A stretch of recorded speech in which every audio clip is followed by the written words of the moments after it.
반갑습니다. 오늘은 세 번째 시간 예언 문답의 관점에서 본 성화의 핵심 감정 세 번째 시간입니다. 지난 두 주간 첫 주에는 이제 원죄와 핵심 감정을 다뤘고요. 지난 주에는 구원과 핵심 감정을 다뤘습니다. 간략하게 좀 요약을 해보면 원죄 교리에 크게 이제 세 가지 부분이 있다고 그랬죠.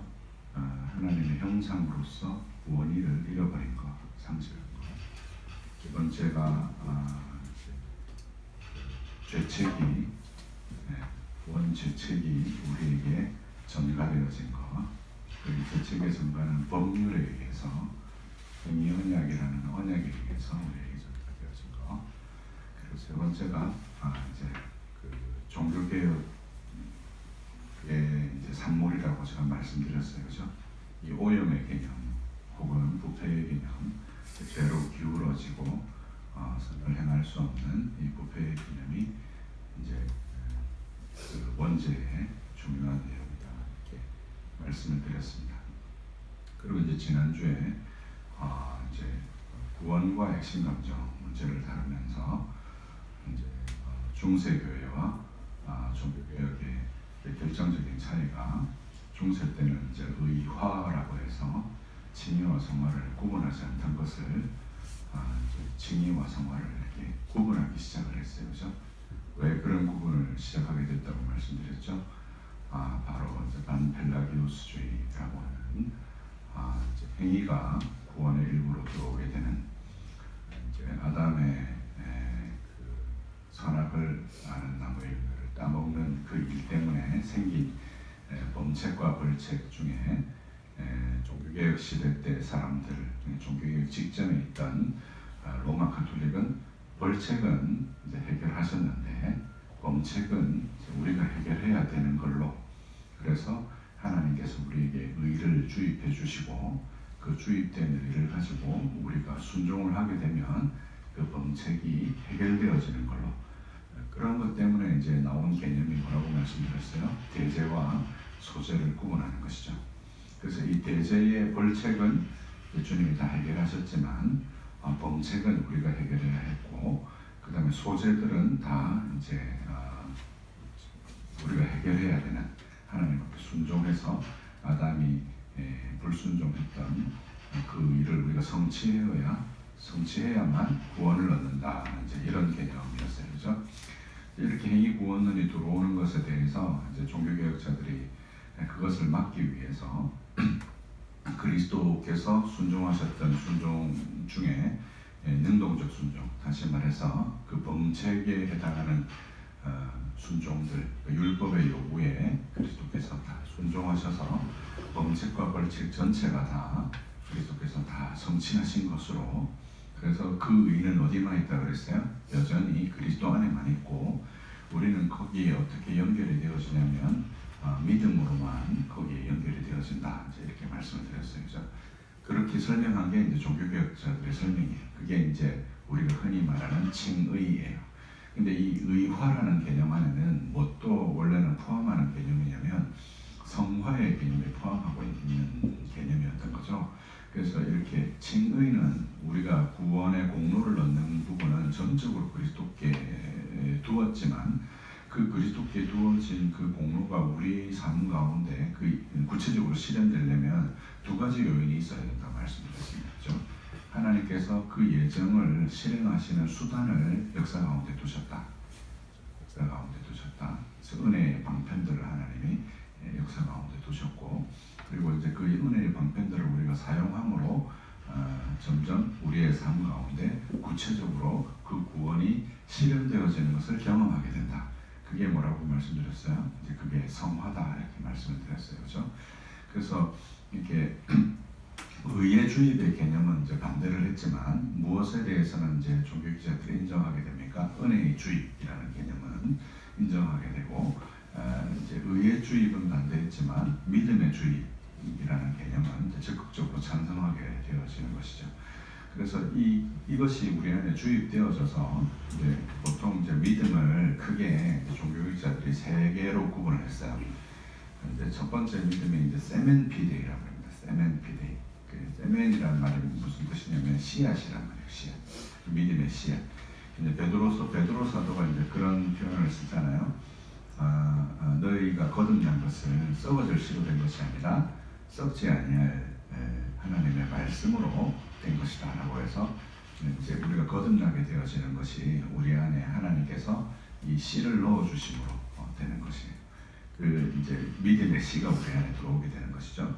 그 믿음의 씨가 어떤 성향을 가졌느냐라고 할 때 그 믿음의 씨의 성향을 이제 하비투스라는 표현을 썼어요. 영어로는 헤빗이에요. 습관이란 말이죠. 보통 이제 사람이 습관이 어떻게 형성이 되죠? 이제 뭘 계속 반복함으로 습관이라는 형성이 됩니다. 그죠? 근데 이 믿음이라는 습관은 우리가 무엇을 반복함으로 생기는 습관이 아니고 하나님 반복해서 획득하는 습관이 아니고 하나님이 우리의 마음속에 어떻게 하죠? 넣어주시는 습관이에요. 우리의 마음속에 주입되어진 습관이죠. 그래서 원래는 이제 원죄를 따라서 우리가 죄를 향하여서 기울어질 수밖에 없고 하나님을 기뻐하지도 않고 선을 행하는 것도 즐거워하지 않고 그런 상태에 있는데 그것과 전혀 다른 종류의 습관이 우리 안에 들어오게 된 것이죠. 그거를 이제 하비투스 피데이라고 해요. 근데 이 성향이 이 처음부터 끝까지 신앙생활이라는 게 처음부터 끝까지 믿음으로 다 이루어지는 것이거든요. 근데 이제 이 성향이 믿음의 성향이 우리 안에 들어오게 되면 이제 무엇과 맞닥뜨리게 되냐면 율법과 맞닥뜨리게 돼요. 그러니까 이제 불신자들은 율법을 지키려고 안 들죠. 그죠? 근데 신자는 어떤 성향을 나타내 보이냐면 율법을 지키려고 노력을 합니다. 그죠? 여기서 사람들이 함정에 많이 빠져요. 율법을 지켜서 의를 얻으려고 하는 거죠. 율법을 지켜서 의를 얻으려고 하면 반드시 율법주의로 기울게 되어 있습니다. 그러니까 율법을 지켜서 의를 얻으라고 율법을 주신 게 아니에요. 율법은 왜 주셨냐면 첫 번째 목적이 우리에게 죄를 깨닫게 하는 근본적으로. 그래서 율법이 기능하는 것은요, 우리가 율법을 막 지키려고 노력하다가 뭐를 발견해야 되냐면 지킬 수 없는 자신을 발견해야 돼요. 나는 이거를 지킬 수 없는 무능한 존재구나. 그 무능한 존재인 것을 발견하면 그 뒤에 뭐가 따라올까요? 회개가 따라오는 거죠. 회개가 따라오고 또 뭐가 따라 붙을까요? 믿음이 따라붙게 되는 거죠. 그래서 그리스도를 더 어떻게 하게 되냐면 그리스도를 더 간절히 이렇게 그리스도와 연합하려고 하는 것들이 더 강하게 일어나게 되는 거죠. 그때 동원되는 게 뭐냐면 은혜의 수단이. 그때 동원되어지는 게 은혜의 수단이란 말이에요. 그래서 우리가 은혜의 수단 앞에 나갈 때는 어떤 마음이어야 되냐면 이제 자기 자신에 대해서 절망한 마음이어야 되는 거죠. 우리가 성찬에 나갈 때 우리 이제 뭐 그런 거 있잖아요. 예를 하나 들 것이다. 제가 병원에 갔더니 뭐 말기암이래요. 그럼 어떨 것 같아요? 대충 뭐 치료해 주시든가 말든가 뭐 되면 되고 말면 말지 이래요. 그렇지 않죠? 어떻게 하게 돼요? 처음에 아마 안 믿길 거예요. 그죠? 안 믿겨서 또 다른 병원에 가보겠죠. 이 병원도 가보고 저 병원도 가보고 지푸라기라도 잡는 심정으로 뭐 온갖 것을 다 해보게 되잖아요. 그죠? 왜 그런 일들을 막 하게 돼요? 내 자신에 대해서 절망하고 의지할 바가 없기 때문에 그런 일들을 하게 되는 거죠. 그러니까 우리가 은혜의 수단 앞에 맞닥뜨렸을 때는 어떤 상태여야 되냐면 이미 율법과 만나서 자기의 죄를 깨달아야 되는 상태인 거예요. 그 다음에 이제 우리에게 찾아오는 게 이제 바울이 이런 표현을 했죠. 율법이 우리를 그리스도께로 인도한다 그랬어요. 로마서 3장 20절이나 갈라디아서에 보면 이제 몽학선생이라는 표현이 나오고 율법으로 우리를 그리스도께로 인도한다 그랬어요. 율법이 우리를 그리스도께로 인도하는 거예요. 그 그리스도가 구약에는 뭐로 표현되어졌냐면 성전으로 표현된 것이고요. 이렇게 구약을 딱 요약하면 두 단어로 요약되는 거예요. 율법과 성전. 신약도 역시 마찬가지예요. 그죠? 신약도 하나님의 말씀과 성례로 이렇게 요약되는 거예요. 그래서 교회의 표시를 지난주에 제가 뭐라고 말씀드렸어요? 말씀과 성례, 이 두 가지가 교회의 표시예요. 이 권징은 이 말씀과 성례에 우리가 적절하게 잘 이렇게 붙을 수 있도록 이제 교회 직분자들을 통해서 디스플레이하는 거예요. 원래 권징이라는 영어고요. 처치 디스플레이입니다. 이게 뭐 이렇게 책망하고 막 때리고 막 쫓아내고 이게 권징이 아니고 권징 자체가 제자훈련이라는 말이에요. 그래서 우리로 하여금 은혜의 수단을 더 간절히 붙들게 하는 것이 권징이에요. 그러니까 말씀으로 말미암아 우리가 절망하고 그 절망한 자들이 뭐를 자꾸 붙들게 돼요? 은혜의 수단을 붙들게 되는 거죠. 이 은혜의 수단은 이제 말씀과 성례인데 이 말씀과 성례는 구약의 성도들에게 있어서는 성전이 누구를 바라보게 했어요? 그리스도를 바라보게 한 것이거든요. 신약의 성도들에게 있어서도 종말에 다시 오실 그리스도를 바라보게 하는 것이 뭐냐면 성례예요. 그래서 이 성례가 가지는 기능이 뭐냐면 이제 소망이에요, 소망. 그러니까 율법 자체는 여러분 예수님이 율법을 뭐로 요약하셨어요? 하나님 사랑, 이웃 사랑. 그러니까 율법 자체는 무엇에 관해서 말하고 있는 거냐면 사랑에 관해서 말하고 있는 거예요. 그럼 성례는 무엇에 관해서 말하고 있는 거냐면 우리의 소망에 관해서 말하고 있는 거예요. 이해되시죠? 그래서 율법으로 내가 사랑할 수 없는 존재라는 것을 확인하게 되고 우리가 우리의 소망이신 그리스도께 자꾸 접붙임바 되어지면서 우리 안에 덕성이 일어나요. 그 덕성이 뭐냐면 소망이라는 덕성이 일어나는 거죠. 신학적인 덕이에요. 덕이라는 것을 이제 신학자들이 어떻게 설명했냐면 이제 능력, 로마서 1장 17절 같은 데서 표현한 우리를 구원하시는 하나님의 능력을 이제 덕이라고 얘기했거든요. 그 덕이 예수 그리스도께 우리가 자꾸 이렇게 접붙여짐으로 인해서 우리의 생각의 그릇이 커지는 거예요. 점점 그리스도를 소망하면서 생각의 그릇이 커져서 정말 그 은혜가 그리스도 안에 있는 구원의 은혜에 우리가 자꾸 접붙임바 되어지고 우리가 거기에 자꾸 로그인하게 되고 그것과 자꾸 우리가 싱크가 이루어지게 되면 그 다음에 다시 율법으로 되돌아오게 돼요. 이게 로마서 8장이에요. 로마서 8장에 보면 율법의 요구가 이루어지게 하려 함이라 하였죠. 그러니까 이게 율법의 제3용도예요. 그래서 구조가 어떻게 되어지냐면요. 처음에 하나님께서 우리의 마음속에 믿음을 넣어주시고 그래서 이제 이 대열의 문답도 구조가 그렇게 되어 있어요. 1문부터 90문까지는 무엇에 관해서 설명하고 있냐면 우리가 믿어야 될 게 무엇입니까? 를 설명해요. 그죠? 그리고 91문부터 98문까지는 뭐에 대해서 설명하고 있냐면 91문부터 148문까지는 뭐에 대해서 설명하고 있냐면 십계명에 대해서 설명하고 있어요. 십계명은 아까 전에 뭐라고 말씀드렸어요? 사랑이라고 그랬죠. 근데 처음에 믿음의 씨가 우리 안에 들어와서 십계명을 대면해서 우리가 그걸 지킬 수 있다고 했어요. 지킬 수 없다고 했어요. 지킬 수 없거든요.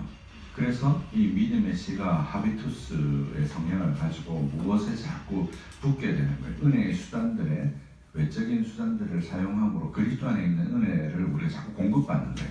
그렇게 하면서 우리 안에 신학적인 습관들이 생기는 거죠.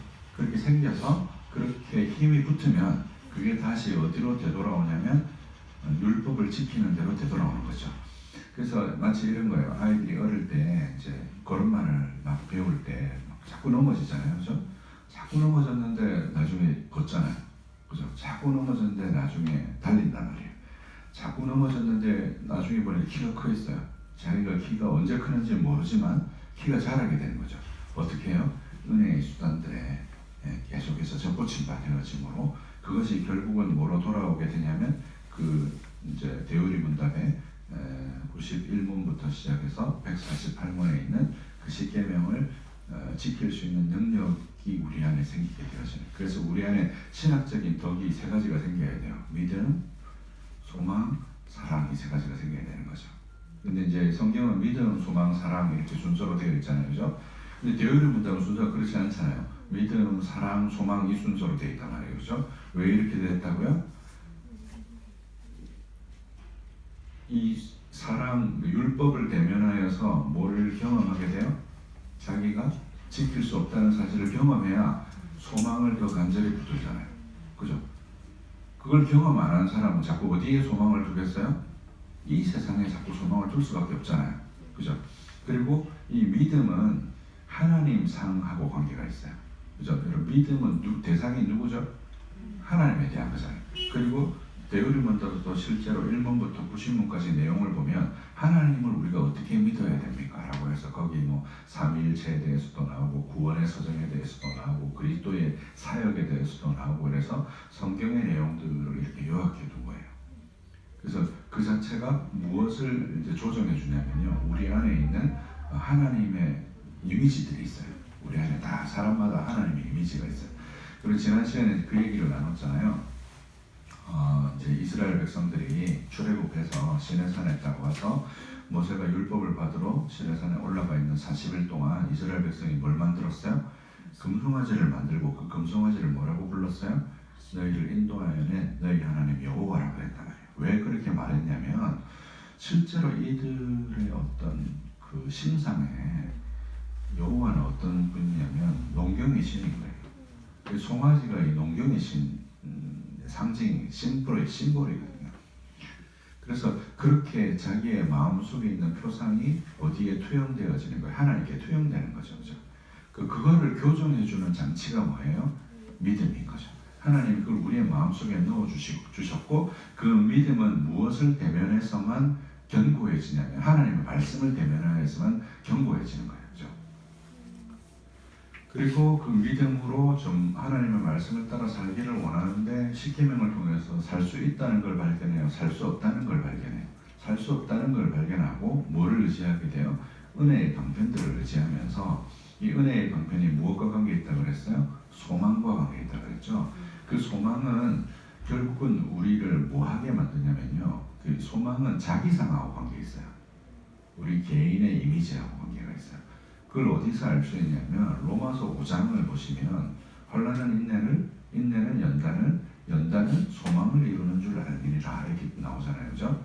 근데 그 환난은 인내를 할 때 그 인내가 NIV 성경 같은 데 보면 뭐라고 나와 있냐면 proven character 이렇게 나와요. 검증되어진 인격이란 말이에요. 우리가 소망을 어떻게 갖게 되느냐? 환난은 인내를 만들고 인내는 연단을 만들고 그 연단이 인격인데 그 연단되어진 인격인데 그것이 뭐를 가지고 온다고요? 소망을 가져온다 그랬어요. 그러니까 소망이라는 게 우리가 먼 장래를 바라봄으로 소망하는 게 아니고요. 우리 안에 소망의 증거가 있는 거죠. 그게 뭐예요? 우리의 성품이 그렇게 연단되어진 거죠. 이해되세요?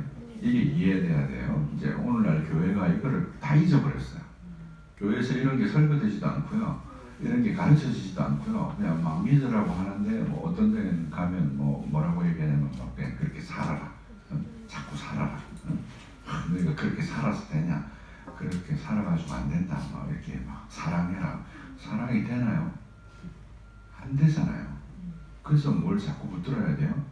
은혜의 수단을 붙들어야 되는데 그걸 붙들려면 우리 안에 뭐가 있어야 돼요? 자기 안에 부활에 관한 증거가 있어야 되는 거예요. 그게 있어야 소망을 붙들어요. 그렇잖아요?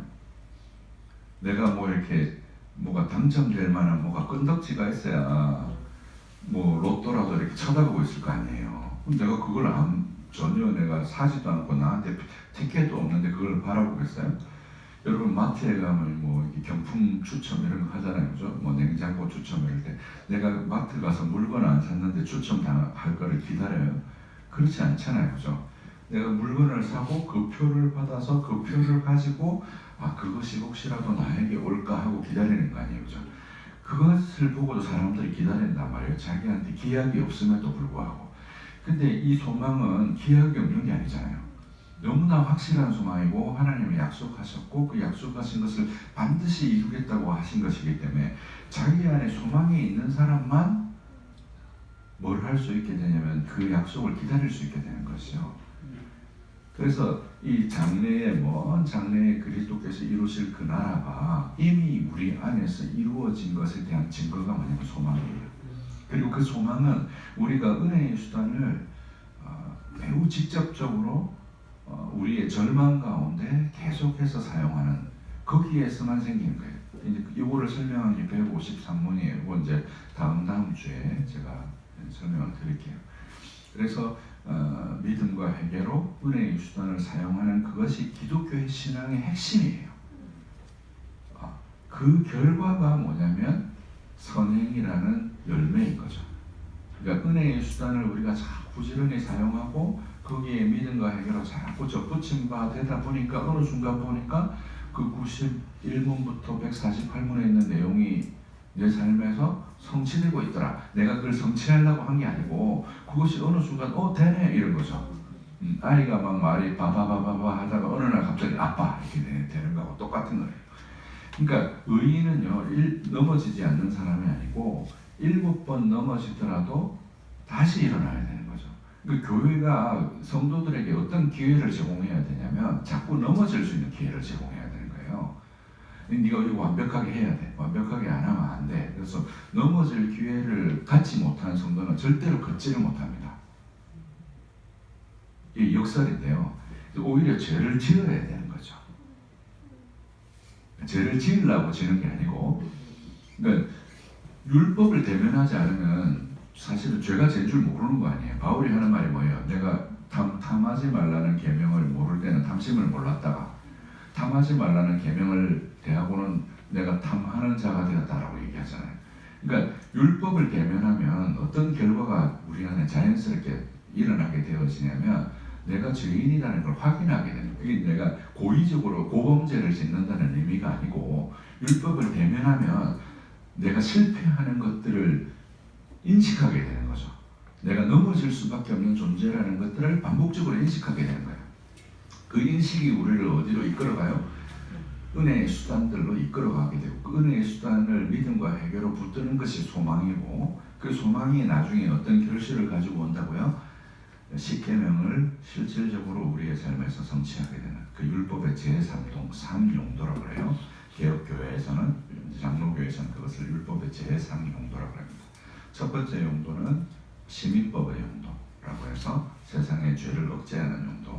두 번째 용도는 제가 아까 전에 설명드렸던 것처럼 죄를 깨닫게 하고 우리를 그리스도께로 인도하는 용도. 세 번째 용도는 그 그리스도께로 인도함을 받아서 은혜의 수단을 부지런히 사용하고 믿음과 회개를 반복하면서 우리 안에 덕성이 쌓여서 그 덕성이 우리의 삶에 구체적으로 실현되어져서 성화의 준거 역할을 하는 용도.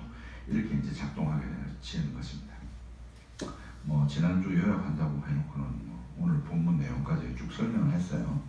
1페이지 그 맨 하단에 보시면 대의리 문답과 죄의 경중과 대소를 왜 말할까요? 그러니까 이제 우리가 앞에서 설명드렸다시피 가톨릭 교회는 대죄와 소죄를 왜 구분했어요? 행위 구원을 강조하려고 그래서 종교심을 이용해서 막 헌금하도록 하고 고행하도록 할 목적으로 대죄와 소죄를 구분했어요. 근데 우리는 능동적인 순종과 수동적인 순종 전체가 그리스도께서 다 이루시고 그 의가 그리스도 안에 지금도 있고 그래서 우리는 대죄와 소죄를 구분할 필요가 없는데 대의리 문답 151문, 152문은 이 대죄와 소죄를 구분하고 있단 말이죠. 이제 맨 밑에 줄 보세요. 특히 152문은 크거나 작은 모든 죄가 하나님의 진노에 합당하다고 말함으로써 사실상 죄의 경중의 구분에도 불구하고 모든 죄가 같은 형벌을 받는다고 말합니다. 모든 죄가 형벌이 같으면 굳이 경중을 구분할 필요가 없는 거 아니에요? 그죠? 오늘날 개신교회 교인들이 이런 경향성이 있는 거예요. 모든 죄가 다 똑같아. 다 똑같으니까 회개하면 되지. 그죠? 그리고 회개하면 되지. 이게 믿음일까요? 저는 믿음이 아닌 것 같아요. 그 죄의 심각성을 잘 못 깨닫는 거잖아요. 물론 회개하면 돼요. 물리적으로, 기계적으로 그 말이 맞아요. 근데 진짜 회개하는 심령은 어떤 심령이에요?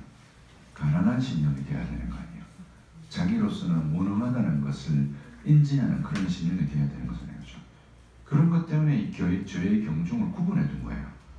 대죄와 소죄가 없음에도 불구하고 죄의 경중을 그래서 구분해 둔 거죠.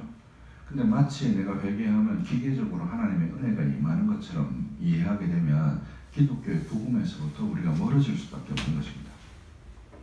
형벌은 같은데 도대체 왜 죄의 경중과 대소를 구분할까요? 모든 죄가 그리스도의 대속이 아니고는 조금도 사함을 얻을 수 없음을 분명히 했습니다.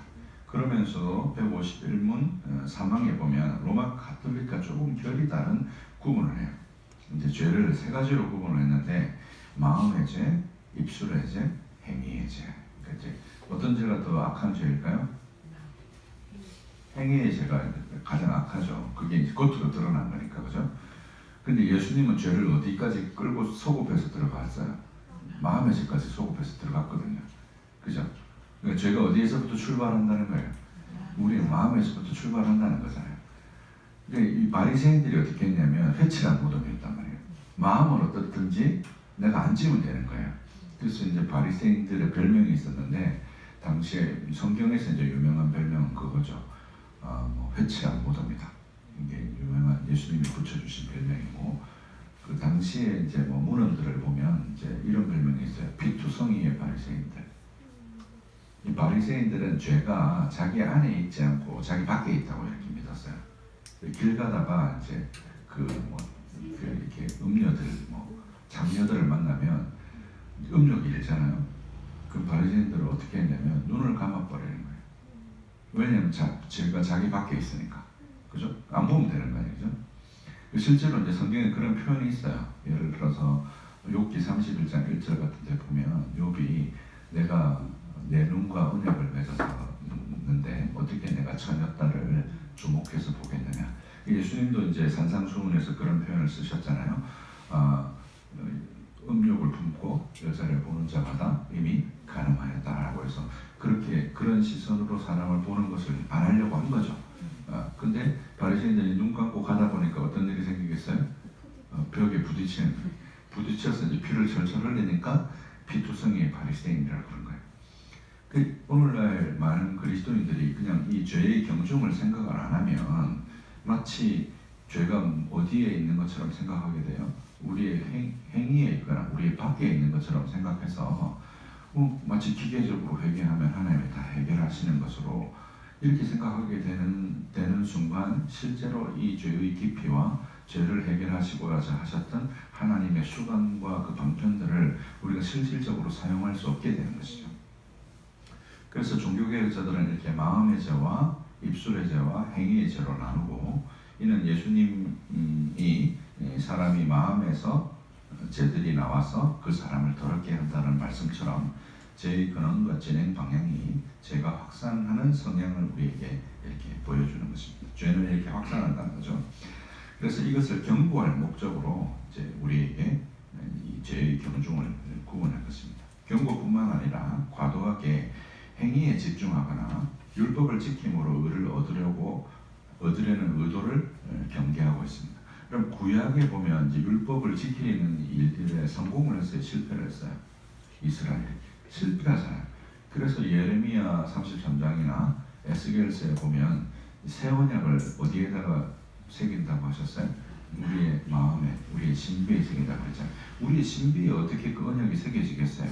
지금 말씀드렸던 이 구조로 새겨지는 거예요. 믿음이 심어지고 그 성향이 율법을 향해서 달려가고, 율법을 향해서 달려갈 때 뭐가 드러나는 거예요? 우리의 심령에 죄들이 드러나게 되고, 그 죄를 가지고 어디로 나아가요? 은혜의 수단으로 나아가서 그 은혜의 수단이 할례의 칼이 되는 거예요. 그 은혜의 수단이 할례의 칼이 되어서 우리의 마음속에 죄들을 도려내고 거기에서 새살이 돋는 거죠.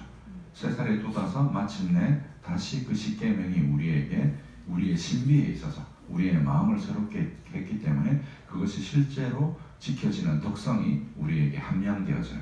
그래서 이제 77문을 들어서 거룩하게 하는 연습을 허락하셨다 이렇게 말한 이유가 뭐냐면 그 덕성이 초자연적인 덕성이거든요. 믿음, 소망, 사랑이라는 것이 그 덕성이 이렇게 믿음을 통해서 훈련을 통해서 우리 안에 이렇게 쌓이게 되어지고, 그것들이 무엇을 교정하냐면 우리 안에 있는 자기상, 하나님의 표상, 그리고 타자상을 교정하는 거예요. 그래서 소망은 자기와 관련이 있고 이 사랑은 누구와 관련이 있어요? 타자와 관련이. 타자에는 하나님도 포함하는 타자 아닌 거죠. 동시에 이제 믿음은 뭐가 관련이 있었어요? 하나님 표상하고 관련이 있는 거죠. 그래서 이것이 그냥 자연 상태에 자연적인 덕에서는 다 왜곡되어질 수밖에 없는 거죠. 하나님도 왜곡되어지고 이웃도 왜곡되어지고 자기 자신도 왜곡되어진 거예요. 그것을 바로잡는 신학적인 덕이 이제 우리 안에 이렇게 쌓이게 되어지는 거죠. 이제 그 밑에 제가 굵은 글씨로 표현해 두었죠, 그죠? 예컨대 77문에는 칭의와 성화의 차이점을 설명하면서 성화를 하나님께서 거룩하게 하실 때는 성령으로서 은혜를 주입하시고 거룩해지는 연습을 허락하십니다라고 표현했다는 거죠. 그 은혜는 주입되는 것이고 거룩해지는 연습이 있고 그 연습의 결과가 뭐냐면 연습으로 획득되어지는 습관이 있는데 그게 뭐냐면 성량적 은혜라는 거예요. 성량적 은혜. 이제 그라치아 하비투알리스라고 해요. 그라치아 하비투알리스. 성량으로서 습관으로서의 은혜가 생기는 거죠. 처음에 믿음이 주입되어지고 그 믿음이 점점 커져서 뭐가 되어지냐면 이런 성량적인 은혜가 되어지는 거예요. 그 믿음이 자라면서 어떤 덕성도 생기냐면 그 덕성의 최종적인 목적지가 뭐냐면 사랑이에요. 사랑. 소망도 그냥 거쳐가는 거예요. 그래서 바울이 고린도전서에서 뭐라고 그랬어요? 믿음, 소망, 사랑. 그 중에 제일이 뭐라고 얘기했어요? 사랑이라고 얘기했죠. 근데 이 사랑도 사실은 어디에서부터 출발하냐면 믿음에서부터 출발해요. 갈라디아서 5장 6절에 보면 뭐 다른 거 다 필요 없다 그랬죠. 뭐가 필요하다 그랬어요? 사랑으로서 역사하는 믿음이다 그랬어요. 그 믿음 자체가 하나님을 향해서 끌리는 거거든요. 그래서 조나단 에즈워즈 목사님은 참된 믿음은 대체로 거룩한 감정 안에 있다 그래서 홀리 어펙션, 하나님을 향해서 이렇게 끌리는 거예요. 이 사랑의 감정이죠. 그냥 단순히 끌림인데 그 끌림이 두 가지 방향으로 나타나는 거예요. 율법을 대면해서 자기에게 절망해서 죄를 혐오하고 밀어내는 것으로, 그리고 은혜의 수단을 사모해서 그것을 끌어당기는 것으로. 그것이 어떤 특성을 불러일으키냐면 우리는 믿음과 소망과 사랑의 특성을 불러일으키고, 이 구조는 사실은 뭐하고 닮아 있냐면 삼위일체 하나님의 구조와 닮아 있어요. 그 밑에 이제 성화의 심리학적 구조를 한번 봐보세요.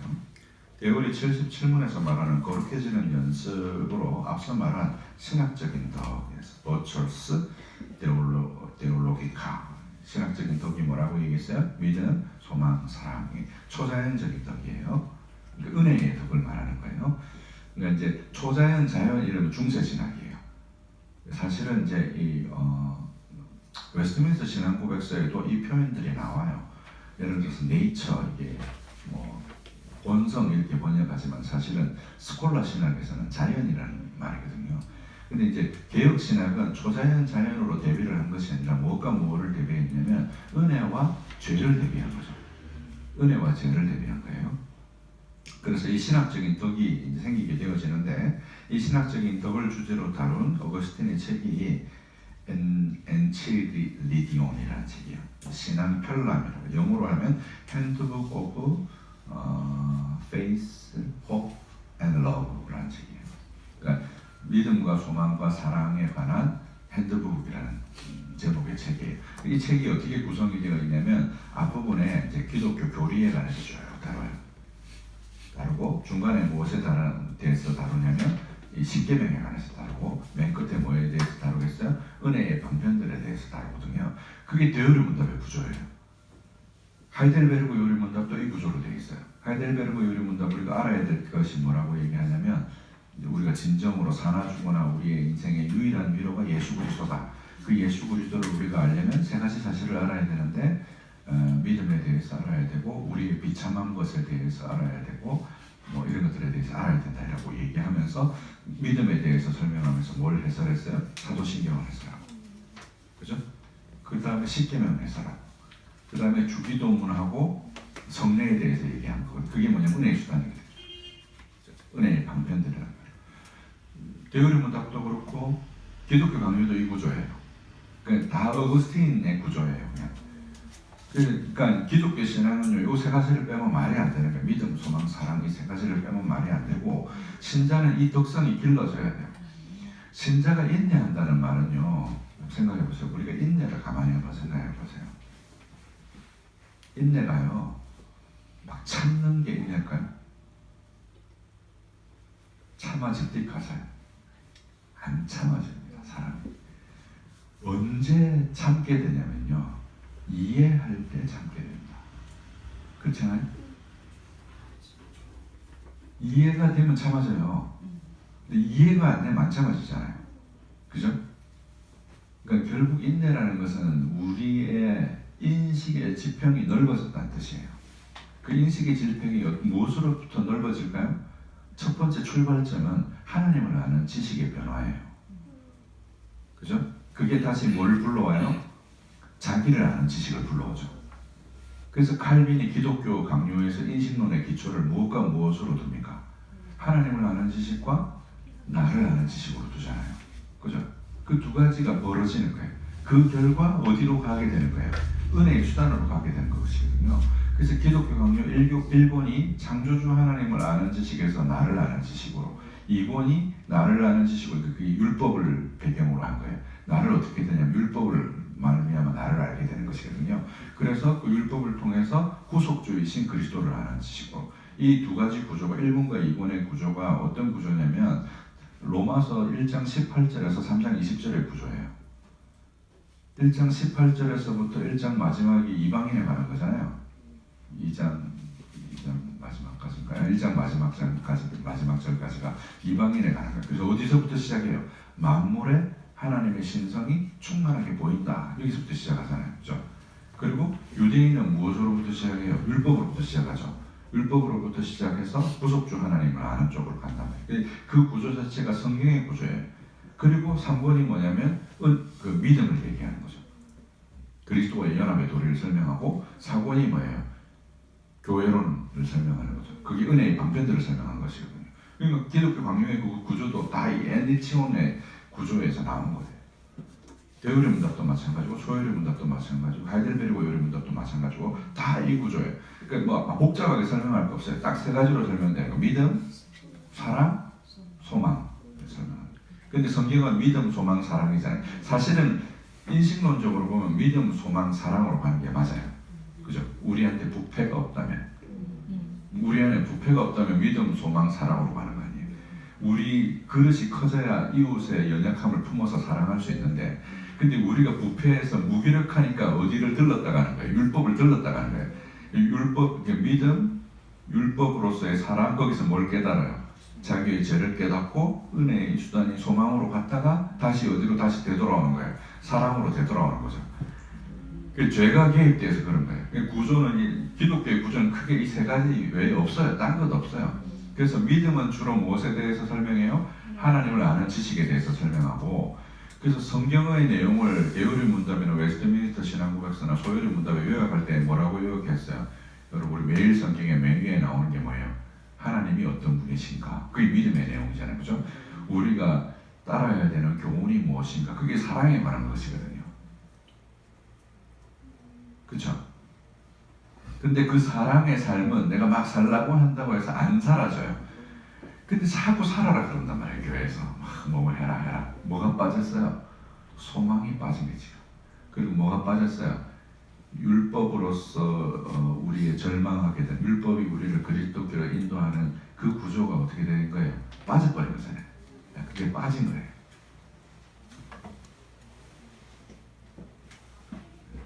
그게 빠져버린 거예요. 그게 빠지면 복음이 안 돼요. 예수 그리스도의 복음이 되어지려면 반드시 무엇을 거쳐야 되냐면 율법으로 말미암아 자기를 인식하는 과정을 거쳐야 되는 거죠. 하나님을 아는 것과 자기를 아는 것은 동전의 양면과 같은 거예요. 그것이 우리를 어디로 인도해요? 은혜의 수단으로 인도하는데, 은혜의 수단이라는 게 뭐 성찬식에 떡 하나 받고 막 그냥 눈물을 좀 이렇게 짜고, 그게 은혜의 수단이 아니라 정말 자기한테 절망하고 있어야 그 바짓가랑이를 붙들고 늘어진단 말이죠. 그런 믿음이 은혜의 수단으로 붙들어야 우리 안에 뭐가 생겨요? 덕성이 생기는 거죠. 그리고 믿음이라는 것이 왜 행위가 아님에도 불구하고 거기에 뭐가 동원되고 있는 거예요? 우리의 어떤 이렇게 바짓가랑이를 붙들고 늘어지는 어떤 이런 노력이라고 해야 될까? 그 노력은 구원에 관련된 노력이 아니에요. 그리스도를 붙들려고 하는 노력을 이 장로교의 신학 자체가 거부하는 게 아니단 말이에요. 여러분, 예정교리 이러니까 하나님 다 해놓으셨고 뭐 그 능동적 순종과 수동적 순종을 하나님 다 해놓으셨으니까 우리는 아무것도 안 해도 되네? 그럼 감나무 아래서 이렇게 입 벌리고 있으면 우리 입안에 감 떨어지는 거야. 그게 복음이 아니에요. 그렇게 복음이 될 수가 없어요. 그래서 하나님이 그리스도 안에서 그 모든 것을 다 이루셨지만 그것이 우리 역사 속에서 우리의 삶이 되도록 하는데 무엇을 예비하셨어요? 수단들을 예비하신 것이죠. 그 수단들을 적극적으로 사용하지 않고는 그 믿음이 우리 안에 구현되지 않아요. 이걸 분명하게 이해하셔야 돼요. 그 밑에 제가 다 설명을 드렸어요. 좀 하나 좀 첨언하자면 밑에서 세 번째 줄을 이에 대한 자세한 이해를 원하시면 개혁신학으로 재구성된 정신분석적 인간의 모델 연구를 참고해 주실 제 박사 논문이에요. 인터넷에 리스에 들어가시면 다 다운로드해서 보실 수가 있습니다. 좀 난삽하기는 하지만 그래도 지금 제가 설명드린 걸 잘 이해하시려면 이것들을 좀 참고해서 보시면 좋습니다. 그 신학적인 덕들은 뭐냐면 믿음, 소망, 사랑입니다. 이 신학적인 덕들이 우리 안에 있는 이미지들, 곧 자기상, 하나님 표상, 타자상을 변화시키는 거예요. 이게 변화돼야 돼요. 여러분 안에 소망이 딱 있으면 막 열등감에 힘들까요? 여러분 내가 뭐 이렇게 적금을 부어가지고 당첨이 됐어요. 주택 뭐 이렇게 그냥 당첨이 됐어요. 막 집주인이 새 집이라고 막 괄시하고 날 괴롭혀요. 그럼 막 그거로 막 상처받고 막 이럴 것 같아요. 안 그러죠? 왜? 이미 당첨이 됐는데 내가 그죠? 그러니까 우리 자기의 상이 왜 세상에서 힘들까요? 왜 상처받고 왜 어려울까요? 이런 소망으로서의 신학적인 덕이 우리 안에 없는 거예요. 그러니까 소망 안 일어나죠. 여기는 어떤 과정이 지금 결핍되어 있어요? 이제 율법으로부터 죄를 깨닫고 은혜의 수단을 붙드는 믿음과 회개의 과정이 이게 지속적으로 리사이클 되면서 계속 반복되어야 하는 것들이거든요. 그렇게 반복하면서 뭐가 생기는 거예요? 신학적인 덕들이 생기는 거거든요. 아이가 엄마하고 계속 이렇게 반복하면서 뭐가 생기냐면 핵심 감정이 생기는 거거든요. 그런 것처럼 어머니인 교회로부터 은혜의 수단을 공급받으면서 믿음과 회개를 계속 반복하면서 우리 안에 이 자연적인 덕을 초월하는 초자연적인 덕으로서 신학적인 덕들이 생기는 거란 말이에요. 근데 그거를 게을리하고 있거나 아니면 교회로부터 멀어져 있는데, 그리고 교회는 그걸 적극적으로 성도들한테 공급하지 않고 있는데 성화가 일어납니까? 안 일어나는 거예요. 그래서 교부들은 뭐라고 심지어 표현했냐면 어머니인 교회로부터 교회를 만나지 않는 사람은 아버지인 하나님을 만날 수 없다. 교회밖에는 구원이 없다. 칼빈도 그렇게 말하고 웨스트민스터 신앙고백서도 그렇게 말하고 우리가 알고 있는 장로교회 17세기 신앙고백서를 다 그렇게 말해요. 근데 오늘날 뭐 어때요? 다 가난한 성도다. 가난한 성도 자체가 불가능합니다. 아기가 태어났는데 엄마 젖을 안 맞고 길거리에 내버려졌는데 걔가 어떻게 생존합니까? 생존이 가능해요? 불가능해요. 신자가 아니란 말이에요. 다시 달리 말하면 그거는. 우리가 참 신자이려면 어떤 일이 반드시 일어나야 되냐면 이 신앙의 덕성들이 우리 안에서 세워져야 되는데 그 덕성들이 뭘 변화시키냐면 자기 상과 하나님 상과 타자 상을 변화시키거든요. 믿음은 하나님의 표상에 대한 변화에 관여하고 소망은 자기의 상에 관여하며 사랑은 타자의 상에 관여합니다. 이게 가능한 이유는 두 가지입니다. 첫째, 아담이 타락한 후에 상실했던 원의가 그리스도 안에서 회복됐기 때문입니다. 이 말도 잘 이해하셔야 돼요. 오해하시면 안 됩니다. 그 로마 가톨릭 교회는 어떻게 가르쳤어요? 그 원의가 우리 안에 어떻게 된다고 그랬어요? 주입된다고 그랬죠. 주입되니까 내가 살아야 되는 거예요. 근데 이 원의가 어디 있어요? 예수님 안에 있어요. 예수님 안에 있으니까 우리는 자꾸 어떻게 해야 돼요? 예수님께 갖다 붙어야 되는 거예요. 뛰는 놈 위에 나는 놈이고 나는 놈 위에 누가 있을까요? 붙어 다니는 놈이 있어요. 붙어 다니는. 예수님께 자꾸 붙어 다녀야 돼요. 그래서 여러분 영어에도 보면 믿음을 동사구로 표현할 때 어떻게 표현해요? believe in 이렇게 표현하잖아요. 뭐뭐 안으로 이 말이거든요. 헬라어에서도 마찬가지예요. 피스티스 앞에 어떤 전치사가 뭐냐면 에이스라는 전치사가 붙어요. into라는 말입니다. 그리스도 안으로 이 말이에요. 에베소서나 이런 데서 계속 반복해서 나오는 표현이 뭐예요?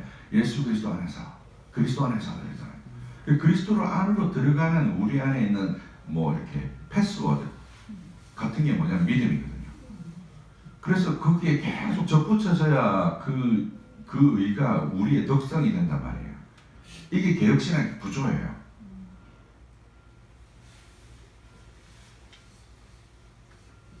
둘째, 아담이 원의를 유지하기 위해서 필요했던 부가적인 은사들이 성령께서 은혜를 부으심으로 신장을 은혜의 수단을 통해서 거룩해지는 연습을 통해 이와 같은 신학적인 덕이 우리 안에 내적 체계로서 자리 잡게 됩니다. 문장이 왜 이렇게 복잡하냐?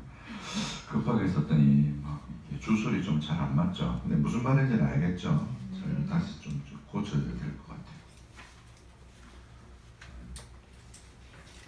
은혜의 수단을 주셨다는 거예요. 그리스도 안에 이미 다 성취됐어요. 우리가 이신칭이라 그러잖아요. 믿음으로 의를 얻는다. 이신칭인데 그리스도 안에 다 성취되었는데 그 성취된 것에 우리가 접근하기 위해서 하나님이 뭘 주셨다는 거예요.